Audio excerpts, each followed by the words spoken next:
Hyderabad city developments చూస్తే last 30 yearsలో Hitec City 1998లో చంద్రబాబు నాయుడు గారు స్టార్ట్ చేశారు.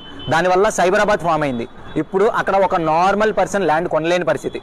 అండ్ నెక్స్ట్ రాజశేఖర రెడ్డి గారు 2006లో ఔటర్ రింగ్ రోడ్కి ఫౌండేషన్ వేశారు.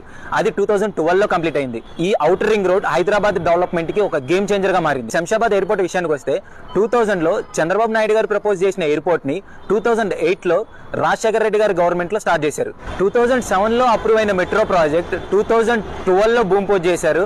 అండ్ అదే మెట్రో రైల్ 2017లో బీఆర్ఎస్ గవర్నమెంట్ లో స్టార్ట్ చేశారు. సో ఈ మెట్రో ప్రాజెక్ట్ వచ్చిన తర్వాత సిటీ ఇంకా చాలా ఎక్స్టెండ్ అయింది. అండ్ రియల్ ఎస్టేట్ కూడా కొన్ని కిలోమీటర్స్ మేర వెళ్ళిపోయింది. సో ఇంతవరకు డెవలప్మెంట్ ఎక్కడా ఆగలేదు, ఇప్పుడు కూడా ఆగదు. ఇప్పుడున్న గవర్నమెంట్ లో రేవంత్ రెడ్డి గారు ప్రెస్టీజియస్ గా తీసుకున్న ప్రాజెక్ట్ ఫ్యూచర్ సిటీ. సో ఇవన్నీ కూడా 1 by 1 జరిగాయి. ఒకేసారి భూమి పూజ చేసిన తెల్లారే బిల్డింగ్స్ రాలేదు. అక్కడ మీ ఇన్వెస్ట్మెంట్ కూడా అంతే. ఎక్కడైతే డెవలప్మెంట్స్ వస్తాయో అక్కడ తక్కువ బడ్జెట్లో ఇన్వెస్ట్మెంట్స్ చేస్తే మీకు లాంగ్ టర్మ్ లో మంచి రిటర్న్స్ ఉంటాయి.